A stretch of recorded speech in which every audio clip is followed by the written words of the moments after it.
Dear students, BSc Part 3rd Physical Chemistry Unit number 5 Solution video number 15।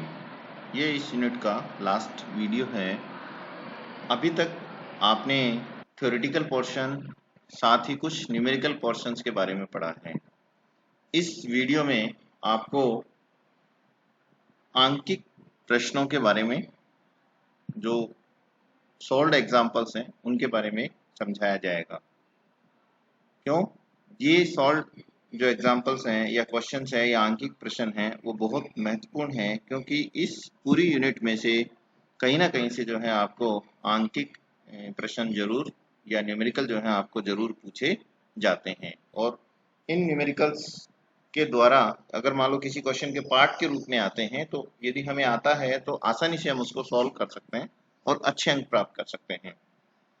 आज 4 questions आपको solve example के रूप में कराए जाएंगे। पहला क्वेश्चन है, बेंजीन में एसिटिक एसिड के एसोसिएशन से डबल मॉलिक्यूल बनता है। बेंजीन हम विलायक के रूप में लेते हैं और उसमें जो है एसिटिक एसिड हमने डाला, तो डालने से क्या हुआ, एसिटिक एसिड के 2 मॉलिक्यूल मिलकर के एक मॉलिक्यूल बना रहे हैं। बेंजीन के 100 ग्राम में यदि 1.65 ग्राम एसिटिक एसिड के हों तो क्वथनांक में 0.36 की वृद्धि हो जाती है। नो डाउट क्वथनांक बढ़ता है, क्योंकि जब किसी भी विलायक में विलय डाला जाता है तो क्वथनांक में वृद्धि होती है, क्वथनांक में उन्नयन होता है, और ये उन्नयन हुआ है 0.36%। आयोटा ज्ञात कीजिए। साथ ही बेंजीन में एसिटिक एसिड के संगुणन की मात्रा को भी हमें ज्ञात करना है कि बेंजीन में एसिटिक एसिड के संगुणन की मात्रा कितनी है। बेंजीन के मोलल उन्नयन स्थिरांक का मान 2.57 है। अब सिंपल सा फॉर्मूला हमने जो क्वथनांक में उन्नयन, हिमांक में अवनमन, या जो भी हमने कोलिगेटिव प्रॉपर्टी पढ़ी है, 4 इंपॉर्टेंट कोलिगेटिव प्रॉपर्टीज आपने पढ़ी है।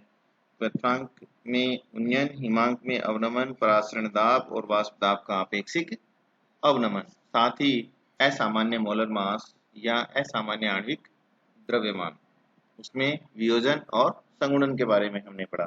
तो अब हम देखते हैं, यहाँ पर फॉर्मूला लगाते हैं। M1 निकालना है। M1 यहाँ पर है विलेय का अणु भार। तो विलेय का अणु भार M1 हम यहाँ पे निकालने के लिए फॉर्मूला यूज करते हैं Kb, ये जो कि मोलल उन्नयन स्थिरांक 2.57 है। W1 विलय का भार ग्रामों में 1.65 है, 1000 से गुणा करना है, अपॉन डेल टीबी यानी क्वथनांक में वृद्धि कितनी हुई है, 0.36 डिग्री सेल्सियस है जिसका मान, और साथ ही W नोट जो है बेंजीन कितना लिया है, अपने विलायक लिया है 100 ग्राम। तो ये सारी चीजें हम यहाँ पर नोट कर लेते हैं, साथ ही ये फॉर्मूला भी हम यहाँ पर लिख लेते हैं। तो फॉर्मूला है हमारा M1 = Kb into W1 into 1000 upon del TB और W नोट। सारे मान हम इसमें पुट कर देते हैं। Kb की जगह 2.57, W1 की जगह 1.65, 1000 बिल्कुल इजी है, डेल टीबी की जगह 0.36 और W नोट 100 ग्राम जो कि हमें दिया हुआ है। जैसे ही हम इनको कैलकुलेट करेंगे तो ये आता है 117.79 ग्राम पर मोल। ये क्या चीज आई है? ये आया है हमारे लिए एसिटिक एसिड या का अणु भार या M1। तो आयोटा होता है परिकलित आणविक आणविक संहति अपॉन प्रेक्षित आणविक संहति। एसिटिक एसिड CH3COOH का जब हम आणविक संहति ज्ञात करते हैं या मोलर मास हम जब इसका यूज ज्ञात करते हैं तो ये आता है 60, जबकि हमें कितना प्राप्त हुआ 117.79। तो 60 बटा 117.79 भाग देंगे तो ये आता है 0.509।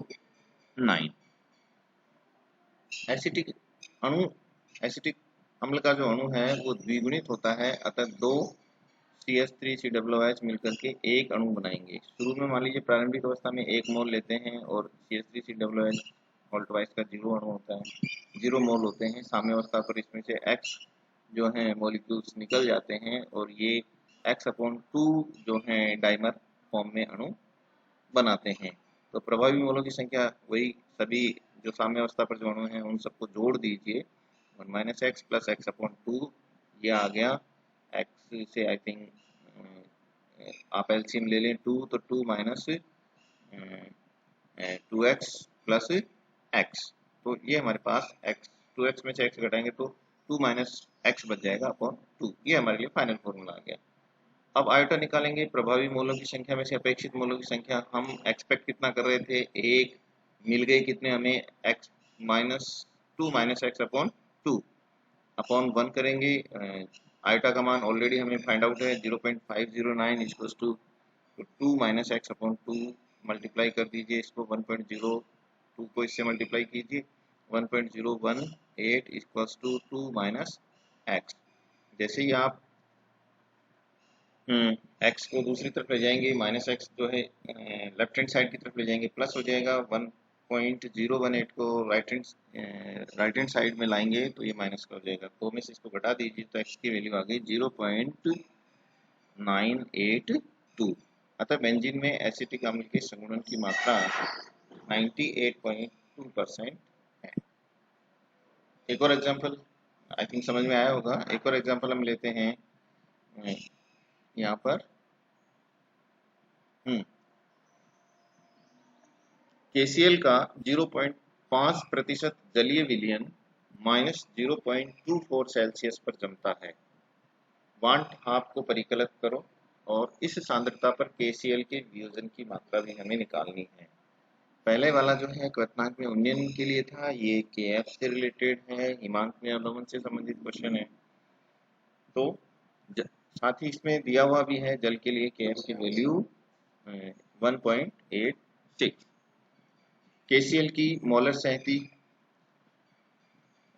है हमारे लिए 39 प्लस 35.5। बिल्कुल हम निकाल सकते हैं KCl की मोलर सहती। KCl की मोलर सहती निकालने के लिए KCl की मोलर सहती हम निकाल सकते हैं। KCl में पोटेशियम जो है उसकी मोलर सहती होती है 39 या मोलर मास उसका 39 होता है। Cl की जो है 35.5 होती है। दोनों को ऐड कर दीजिए 74.5 आपको आता है ग्राम पर मोल। m जैसा कि आपने पहले निकाला m1 इक्वल हो जाएगा KF into W1 into 1000 upon del TF upon W0। पहले वाला पिछले जो एग्जांपल में आपने फॉर्मूला यूज किया उसमें KF उसमें था KB और यहाँ था डेल PB, दोनों को चेंज कर देंगे। हमारे लिए जो हिमांक में अवनमन के लिए फॉर्मूला जो है व्यवस्थित या हम लिख सकते हैं। अब यहाँ से वैल्यूज पिक करनी है आपको और पुट करनी है। m1 बराबर हो जाएगा KF की वैल्यू है 1.86 इंटू W1 कितना है 0.5% का मतलब 100 में कितना है 0.5 है, 0.5 है कितने में है 100 में है, तो यहाँ W0 का मान 100 आ जाएगा, 1000 अपनी जगह रहेगा। डेल TF माइनस 0.24 है तो यहाँ पे वैल्यू रख देंगे 0.24। कैलकुलेट करेंगे तो हमें अणु भार जो प्राप्त होता है m1 वो है 38.75 ग्राम पर मोल। ये आ गया हमारे लिए अणु भार। KCl का वास्तव में जो मोलर सहती होती है वो होती है 74.5 और हमें प्राप्त हो रही है 38.75। इसका मतलब मोलर सहती या मोलर मास KCl का कम प्राप्त हुआ है। कम प्राप्त उसी स्थिति में होता है जब कहीं ना कहीं वियोजन हुआ है। वांट ऑफ आयोटा निकालने के लिए हम अपेक्षित मोलर सहती और में जो है प्रेक्षित मोलर सहती का भाग दे देंगे। अपेक्षित हमें थी 74.5, प्राप्त होती है 38.75, डिवाइड कर दीजिए तो ये आता है 1.92। KCl के वियोजन की मात्रा x है। KCl को हम जब वियोजित करते हैं, वियोजन की मात्रा KCl के वियोजन की मात्रा निकालने के लिए, माना की मात्रा x है, इसको वियोजन की मात्रा निकालने के लिए हम फॉर्मूला KCl को वियोजित कीजिए K प्लस और Cl माइनस। माना कि प्रारंभिक अवस्था में KCl के 1 मोल होते हैं और उस समय K प्लस Cl की जो मोल हैं वो 0 होते हैं, लेकिन जब साम्य अवस्था आती है तो x मोल KCl के निकल जाते हैं और x मोल KCl के निकलने से K प्लस या पोटेशियम के जो है x मोल बनते हैं या x मोलाइन बनते हैं, जबकि Cl माइनस के जो है x मोलाइन बनते हैं। प्रभावी मोलों की संख्या 1 माइनस एक्स प्लस एक्स हो जाती है। आप x से x कैंसिल कर दीजिए, क्या बचता है 1 प्लस एक्स। ये आ गई प्रभावी मोलों की संख्या। हमने जो ऊपर वाला फॉर्मूला है वांट ऑफ गुणा का फॉर्मूला आयोटा का मान हमने 1.92 प्राप्त हुआ, ये यहाँ पर लिख लीजिए। अपेक्षित मोलर सहती है हमारे पास 1 + x अपॉन 1, मल्टीप्लाई कर दीजिए 1 को तो 1.92 माइनस 1 आ जाएगा, तो x = आ गया 0.92। अतः हम कह सकते हैं कि इस सांद्रता पर KCl 92% वियोजित होता है। एक और एग्जाम्पल हमें यहाँ देखने को मिलता है। एग्जाम्पल 6 में एक विलेन में बेंजीन के 100 ग्राम में एक अवाष्पशील विलय के 2.5 ग्राम घुले हुए हैं। यह विलयन शुद्ध विलाय की तुलना में 0.42 डिग्री सेल्सियस उच्च ताप पर उबलता है। विलय पदार्थ की मोलर सहती ज्ञात करनी है। बेंजीन के लिए Kb का मान 2.67 के मोल इनवर्स है। हम यहाँ पर बिल्कुल सिंपल सा फॉर्मूला यूज करेंगे विलय पदार्थ की मोलर सहती ज्ञात करने के लिए। m1 = Kb/Δtb W1/W0 × 1000। सिंपल वही फॉर्मूला है जो हमने पिछले एग्जांपल में पढ़ा है। m1 हो जाएगा Kb है 2.67 × W1 है, आप में यहाँ से देख लीजिए 2.5 ग्राम, 1000 को मल्टीप्लाई करना है अपॉन 0.42 ΔTB यानी एलिवेशन इन बॉइलिंग पॉइंट। ये क्वथनांक में उन्नयन जो है वो हुआ है 0.42 इंटू W0 कितना है 100 ग्राम बेंजीन, जो कि विलाय के रूप में काम में आता है। लिख दीजिए। जैसे ही इन सबको लिख करके आप 2 0 से 2 0 कैंसिल कर दीजिए, पॉइंट से पॉइंट हटा दीजिए। जब आप कैलकुलेट करेंगे तो हमें मिलता है m1 = 158.93 ग्राम पर मोल। तो ये जो मोलर सहती हमें प्राप्त होती है विलय की, उसका मान आता है 158.93 ग्राम पर मोल। इसके साथ ही एक और एग्जांपल यहाँ हम देखते हैं। एग्जांपल नंबर 7 में किसी विलय के यदि 0.001 किलोग्राम को 0.1 किलोग्राम जल में घोलकर एक विलयन बनाया गया। इसके हिमांक अवनमन का मान 0.2 केल्विन है। विलय की मोलर सहती का परिकलन कीजिए। जल के लिए Kf का मान है 5.0 किलोग्राम पर मोल दिया हुआ है। सिंपल सा है। विलय की मोलर सहती ज्ञात करने के लिए यहाँ पर जो है m1 फॉर्मूला यूज करेंगे। m1 = हो जाएगा Kf × W1 × 1000 upon ΔTf upon W0। Kf का मान आपने यहाँ से दे रखा है 5.0, उठा के रख दीजिए, इंटू W1 का मान है 0.001, यहाँ रख दीजिए, 1000 अपॉन ΔTf का मान 0.2 है, रख दीजिए, और W0 जो है 0.1 है तो ये रख दीजिए। आपस में सब कैंसिल कर दीजिए तो 250 ग्राम पर मोल आ जाएगा। Very simple. आगे लास्ट एग्जांपल देखिए। एग्जांपल नंबर 8, जल में 1% ग्लूकोज विलयन का हिमांक निकालिए या हिमांक ज्ञात कीजिए। जल के लिए मोलल अवनमन स्थिरांक 1.84 के किलोग्राम पर मोल है। ठीक है, केल्विन पर किलोग्राम पर kelvin into kilogram mole inverse है।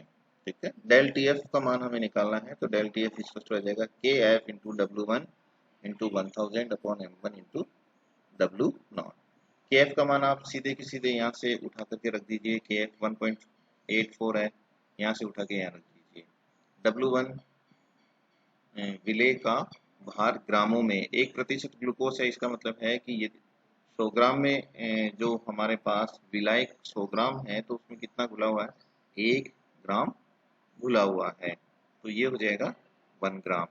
1000 एज इट इज आ जाएगा। m1 जो है ग्लूकोज है, ग्लूकोज का फॉर्मूला C6H12O6 होता है, तो इसका मोलर मास निकाल लीजिए। 6 × 12 प्लस 12 × 1 प्लस 6 × 16, ये टोटल आ जाएगा 180। मान रख दीजिए तो हम फाइंड आउट कर रिजल्ट आता है डेल TF = 0.102 केल्विन। अब यहाँ देखिए हिमांक में जो अवनमन जब होता है तो टेम्परेचर 0 पानी का हिमांक जो है 0 डिग्री सेल्सियस होता है। जब अवनमन होगा तो वह 0 डिग्री सेल्सियस से कम हो जाएगा। तो हिमांक का अवनमन कितना हुआ, 0 में से -0.102 2 घटा दीजिए तो रिजल्ट आता है -0.102 डिग्री सेल्सियस।